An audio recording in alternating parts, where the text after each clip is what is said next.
Bonjour Serge Papin. Bonjour. Et merci d'être avec Adrien nous Mec. ce matin sur France Info. On va évoquer avec vous les prix des carburants, bien sûr, le tourisme également, autant de sujets qui sont dans votre périmètre ministériel et autant de pans de l'économie qui sont soumis à la pression de la guerre au Moyen-Orient, avec aussi cette dernière information de la nuit, et c'est par cela que nous allons commencer, ces échanges de tirs entre Américains et Iraniens dans le détroit d'Ormuz. 3 navires américains pris pour cible, frappes américaines en riposte, en tout cas c'est ce que dit Washington, sur des sites militaires iraniens. Est-ce que comme ministre chargé de secteurs aussi stratégiques, aussi impactés quotidiennement par les conséquences de la guerre, on se réveille chaque matin en se disant que s'est-il encore passé cette nuit ? Oui, alors, écoutez, je pense qu'on est rentré dans un monde nouveau. J'appelle ça la permacrise. En fait, la crise, elle est structurelle désormais. Vous voyez ce qui s'est passé ce qui se passe en Ukraine, là, ce qui se passe au Moyen-Orient.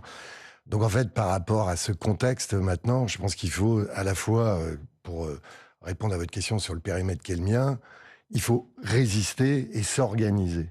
Donc, résister, ça veut dire qu'il faut soutenir. Et en l'occurrence, les choix qui sont faits, c'est soutenir les travailleurs, soutenir l'activité, avec un espace-temps qui est celui du mois. On essaie, vous savez, on a... C'était ma deuxième question. J'allais vous dire, est-ce que quand on est au gouvernement, on se dit... Il y a ce qui se passe tous les jours, mais est-ce qu'on se dit la guerre, elle va avoir une fin à un moment donné, sans doute, mais est-ce que vous tâtonnez ou est-ce que vous imaginez voilà, alors tous les que scénarios... dans 2-3 mois, ce sera fini ? Écoutez, là, on sabre le champagne, mais le scénario aussi qui est possible, évidemment, en tant que responsable dans ce gouvernement autour du Premier ministre, c'est d'imaginer qu'il puisse être plus long. Et voilà. Et à ce moment-là, nous, les choix que nous faisons, ce sont des choix qui imaginent que les choses vont durer et en même temps qui soutiennent à court terme l'activité. Donc, vous travaillez sur un enlisement du conflit potentiellement. On travaille potentiellement sur une durée du conflit. Ça veut bien dire, donc, voilà, le soutien que nous avons fait au mois d'avril au secteur d'activité, agriculteurs, pêcheurs, transporteurs, qui s'est élargi au BTP, qui s'est élargi aux grands rouleurs, qui intègre les aides-soignantes, les aides familiales, les infirmières libérales, etc. Eh ben, on va maintenant, donc ça, c'est fait, et maintenant on va réfléchir à ce qu'on ouvre, est-ce qu'on met sur la table d'autres secteurs au mois de juin, par exemple. Et justement, vous parlez, Serge Papin, de permacrise. Vous étiez présent hier soir aux côtés de Sébastien Lecornu, le Premier ministre, à Matignon. Et d'autres ministres. Les autres ministres aussi concernés donc, par cette gestion de crise. Au sujet, pour faire un point sur les approvisionnements et sur les dispositifs d'aide, on parle surtout des matières premières, des carburants. Est-ce que concrètement, il faut là adapter le dispositif d'aide, l'élargir? Est-ce que des annonces vont être faites dans les prochaines heures? Alors, il y a ce que je peux dire et ce que je peux pas dire. Bon, en tous les cas, on est autour du Premier ministre, chacun avec nos écosystèmes, à regarder qui, en plus de ce que j'ai dit tout de suite, qui a besoin. Donc là-dessus, il va y avoir des discussions. Le Premier ministre arbitre. Après, il faut qu'on les chiffre, bien sûr, et elles seront communiquées dans la semaine. Donc ça, et puis après, concernant la première partie de votre question, ce qu'on a vu aussi, c'est qu'on n'a pas de problème d'approvisionnement. Donc, ça, vous nous le confirmez, zéro problème d'approvisionnement. Aucun problème d'approvisionnement. Je dirais, parce qu'il y a eu de la controverse, je le souligne aussi, voilà, je ne veux pas en faire la publicité, mais on a la chance aussi d'avoir une major qui s'appelle Total, qui est une major française. Qu'il faut protéger, moi, je crois, moi, je veux dire, il produit du pétrole, il raffine du pétrole. Là, sur les ponts de mai, il bloque les prix à 2,09 pour le gasoil et moins de 2 euros pour l'essence. Écoutez, il faut saluer, on a la chance d'avoir... parce qu'autrement, ce sont des Américains qui ont les majors. Donc, pas que grâce à Total, mais... entre autres, on n'a pas de problème d'approvisionnement. On entend ce point à date. À date. Et sur les mois qui viennent. On entend sans ce point, problème. mais sur la question de Mathilde Sirot qui portait sur les aides, est-ce que le constat que fait le gouvernement, c'est que les aides telles qu'elles sont calibrées actuellement, elles ne sont pas suffisantes? Il faut qu'on réfléchisse. Il y a d'autres secteurs qui sont concernés. Il faut Lesquels? les mettre sur la table. Écoutez, quel secteur il y a voilà, Monsieur Tabarot, hier, on parlait Ministre des du ministre des Transports. Transports. Il discute aussi pour les taxis, par exemple. Moi, je vais vous donner un autre exemple. J'ai, en plus du BTP, en plus de l'artisanat, j'ai aussi les professionnels du voyage. On On va en va en parler. parler Je d'ailleurs. suis allé les voir. Eux, qu'est-ce qu'ils me demandent? C'est l'activité partielle actuellement. Mhm. Donc voilà. Et donc c'est ouvert, hein, en relation avec le ministre du Travail. Vous voyez, il y a beaucoup d'interministérialité dans ces décisions. La possibilité d'ouverture au chômage partiel a donc été confirmée. Pour que ceux qui nous écoutent bien ce matin, quand le Premier ministre Sébastien Lecornu parle de changer d'ampleur et d'échelle, Changer l'échelle. qu'est-ce que ça veut dire? Ça veut dire que là, il faut quand même lâcher la bride et Laissons le donner soin, davantage d'aide laissons le pour soin le au secteur. Premier ministre de s'exprimer dans la semaine prochaine pour cela. On travaille à ses côtés pour voilà, apporter, si d'autres secteurs en ont besoin de soutien, eh ben, on va le mettre sur la table, on va en discuter.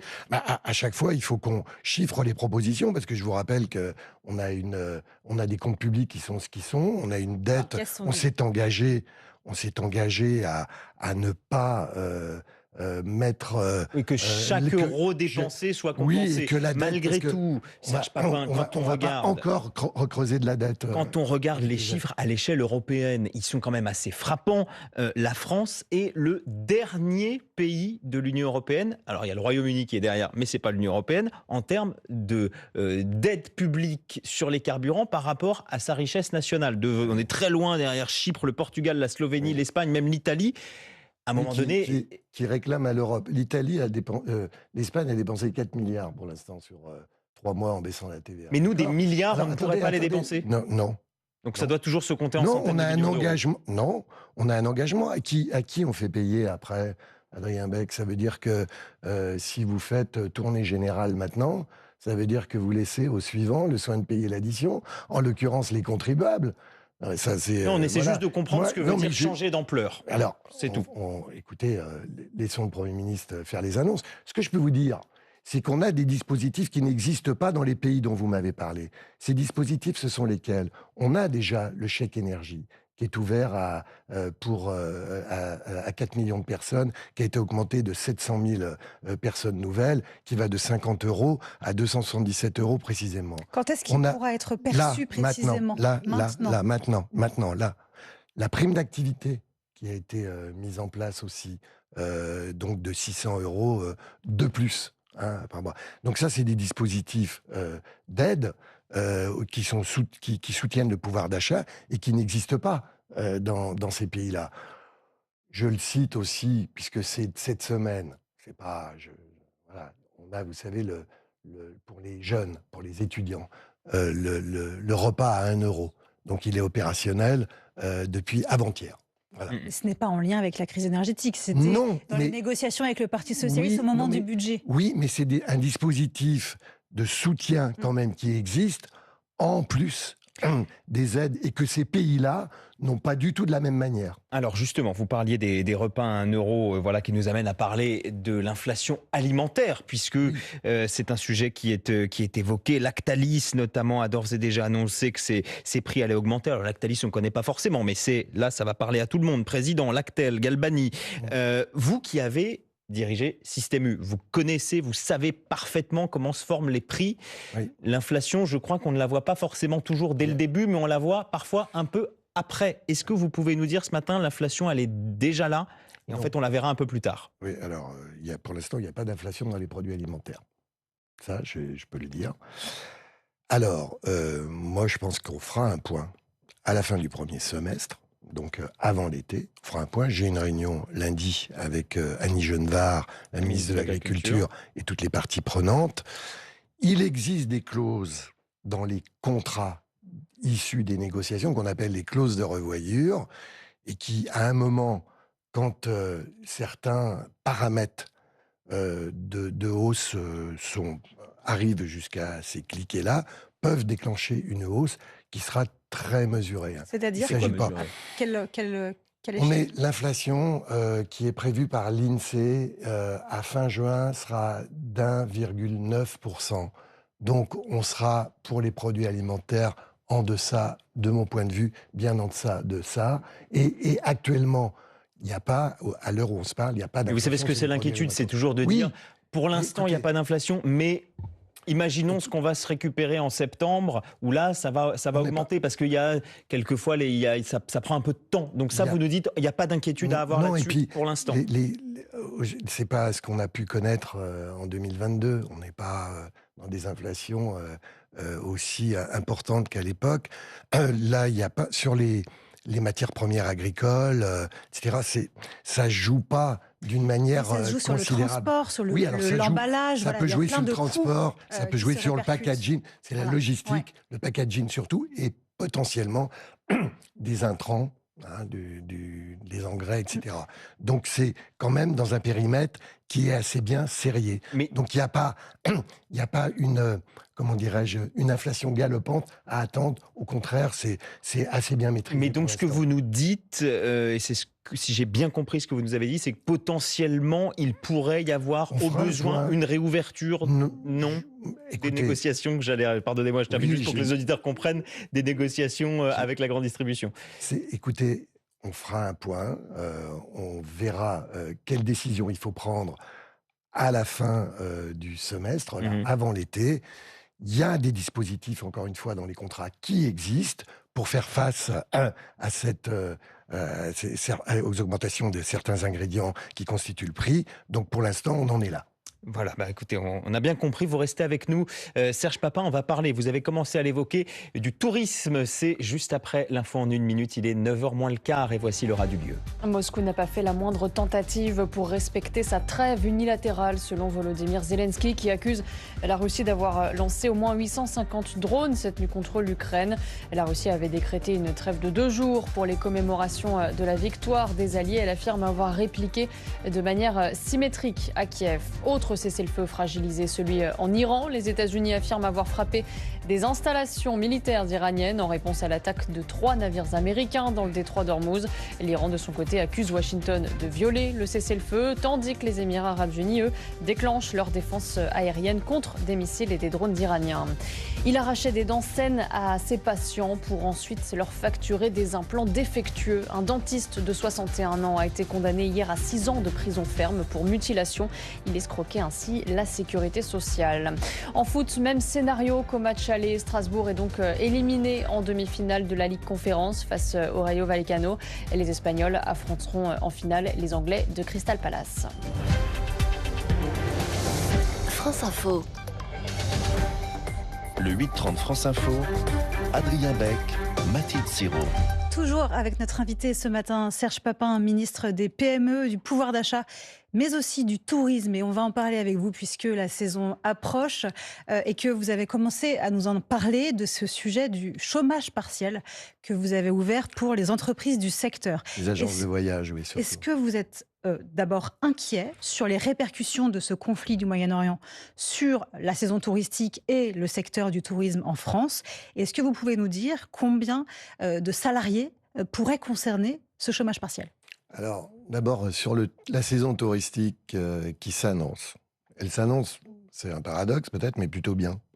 Parce que concernant, vous savez, les Européens, ils viennent, la France, la Riviera, c'est toujours chez nous, c'est pas à Hambourg, hein, donc ils viennent, les réservations sont assez bonnes. Bien plus. Oui, les Français, ils partent ici, plutôt, parce que comme il y a voilà, des zones maintenant où on ne peut pas aller. Et je dirais, quand j'ai discuté avec les agences de voyage, les compagnies aériennes, la billetterie des compagnies aériennes est plutôt bonne pour l'été. Donc on a, de ce point de vue-là, plutôt des clignotants au vert. Alors après, là, dans la période, il y a eu en effet une demande des agences de voyage, des entreprises du voyage, parce qu'il y avait la période des difficultés, là, tout de suite. Donc c'est ouvert au chômage partiel pour quelques mois, s'il le faut. Je peux pas vous dire précisément combien de personnes à combien de personnes ça concerne, mais en tous les cas, on répond présent pour accompagner les difficultés du secteur qui sont au moins jusqu'à l'été. Vous avez prévu quelle enveloppe budgétaire pour ce chômage partiel? C'est au ministère du Travail, mais je crois savoir que c'est une enveloppe qui est aux alentours de 70 ou 80 millions dans un premier temps. Serge Papin, ce qui inquiète aussi potentiellement d'ailleurs les personnes qui nous écoutent et celles et ceux qui entendent partir en vacances cet été, c'est peut-être l'incertitude aussi liée aux compagnies aériennes. Quand on voit des compagnies comme Transavia, qui est une filiale d'Air France d'ailleurs, qui annulent une partie de ses vols. Est-ce que ça ne crée pas de l'incertitude pour les personnes? Est-ce que, parce qu'on a quand même des baromètres qui nous disent que seulement, en gros, les 2 tiers des Français, un tiers, pardonnez-moi, un peu plus d'un tiers des Français envisagent de partir cet été, Oui. moins que les autres années. Oui, ils vont rester plus, sans doute ce que je disais, ils vont rester plus en France. Alors, s'agissant des annulations, j'ai eu une réunion hier avec les compagnies aériennes, avec mes collègues Lescure et Tabarot. C'est 2% de réservations qui ont été annulées et qui ont été au passage remboursées. Oui, Hein, voilà, parce que là-dessus, ou reportés par ailleurs. voilà, ou reportées. Donc, et pendant la période mai-juin, pour juillet-août, toutes les compagnies aériennes me disent qu'il n'y aura bien sûr aucune annulation. Et que, C'est une information importante que vous oui, nous donnez. bien sûr, aucune annulation. Et au contraire, la billetterie, les réservations de vols, Y compris les compagnies low cost. y compris les compagnies low cost. Autre sujet, pardonnez-moi, sur les compagnies low cost, c'est la question notamment de Volotea, avec Oui. l'augmentation, Oui, le prix des billets que vous réservez, mais qui peut augmenter, je crois que c'est jusqu'à 14 € à peu près pour un aller simple, en fonction de l'évolution du prix du kérosène. Je crois que vous vous êtes interrogé oui. sur la possibilité de la compagnie de faire valoir cette clause. Est-ce que vous avez une réponse aujourd'hui? Est-ce Oui, qu'elle a le c'est- droit de le faire? Non, c'est interdit. Dire le prix, il est ferme. Alors, on ne peut pas argumenter le fait qu'il y ait, par exemple, des carburants qui se remplissent plus l'avion, et donc l'avion est plus lourd. C'était l'argument. Ça marche pas. Le prix, il est ferme, et moi, je suis responsable des services de la DGCCRF, et la DGCCRF va sanctionner si il y a des augmentations au dernier moment. Pardonnez-moi, parce qu'il y a déjà des billets qui Oui, sont eh ben, on vendus revient exactement. avec c'est- cette clause-là. Écoutez, c'est interdit. Je l'ai reprécisé à cette réunion avec les compagnies aériennes. J'ai reprécisé quels étaient tous les critères qui devaient être respectés pour protéger le consommateur et le voyageur, dont l'interdiction d'augmenter au motif du poids les billets d'avion. Vous dites donc à Volotea ce matin, il faut arrêter. Oui, Vous retirez cette clause. exactement. Écoutez, c'est aussi simple que ça, c'est illégal. Quand vous dites que les compagnies aériennes se sont engagées effectivement à ce qu'il n'y ait pas d'annulation de vol pour la période estivale. Et quand Oui, parce on qu'elles sait- ont des clients aussi. Bien sûr, et quand on Voilà. sait qu'il y a eu quand même des annulations là au mois de mai, vous l'avez Oui. dit, au mois de juin, est-ce qu'il y a eu une forme 2%, d'abus, non. de zèle de la part des compagnies Non, aériennes? honnêtement, c'est 2%. Mathilde Siro, c'est 2% d'annulation. Alors, évidemment, on en parle beaucoup. Ceux que ça concerne, c'est voilà. Oui, c'est- non, mais et qui ont été ou reportés ou remboursés. On a vérifié, les choses ont été faites correctement. Donc voilà, c'est 2%, c'est pas non plus, voilà, c'est pas un gros sujet.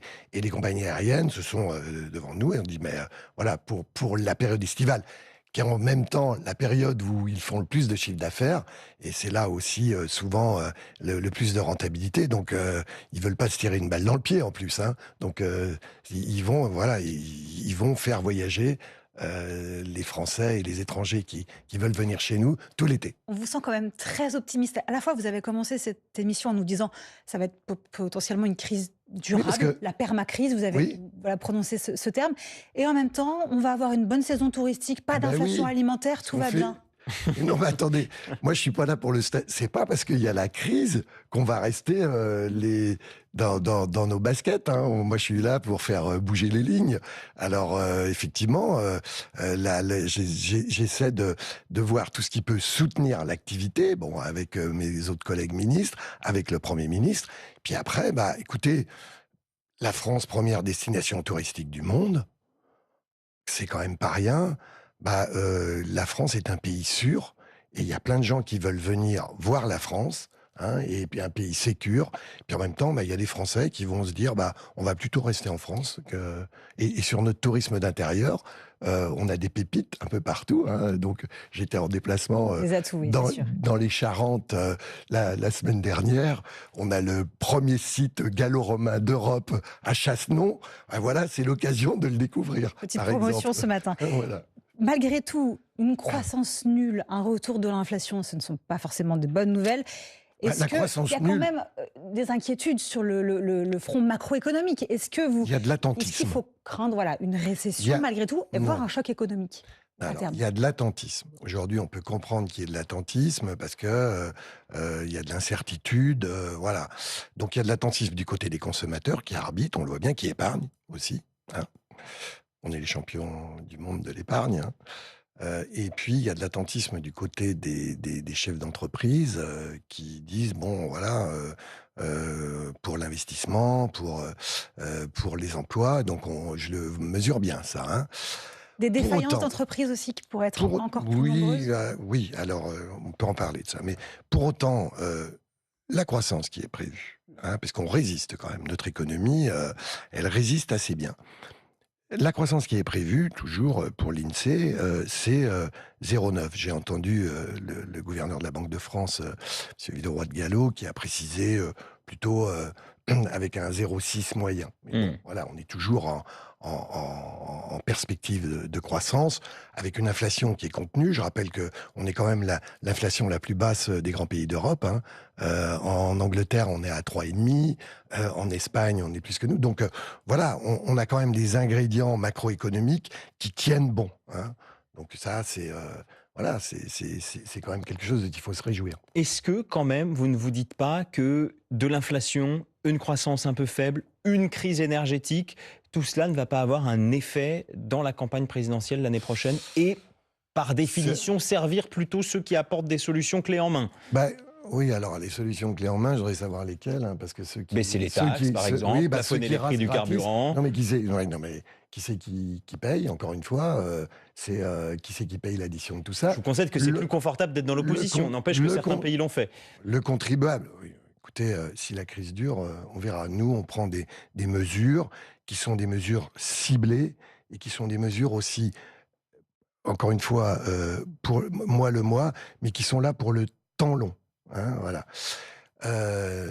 Donc, Mais quand non, François moi, Hollande parle de faire attention aux colères sourdes, quand même, il y a un climat aussi dans il y a les Oui. chiffres économiques, mais il y a aussi un climat social. oui, on entend ça. Je comprends. Hein, là, c'est sûr hein, qu'il y a cette crise amène des difficultés. C'est pour ça que je laisserai le Premier ministre aussi là-dessus. Quel jour les annonces? Dans la semaine. Voilà, on a bien compris que ce sera donc la semaine prochaine et vous Voilà.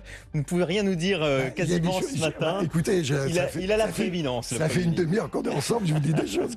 Je vous dis des Merci choses quand beaucoup. même. Merci Serge Papin d'être venu Merci ce à matin vous. sur France Info. Vous êtes, je le rappelle, et on a exploré tous ces secteurs PME, commerce, artisanat, tourisme, pouvoir d'achat. Donc c'est le portefeuille au cœur de votre ministère. Merci à vous Mathilde Sirot. Restez sur France Info.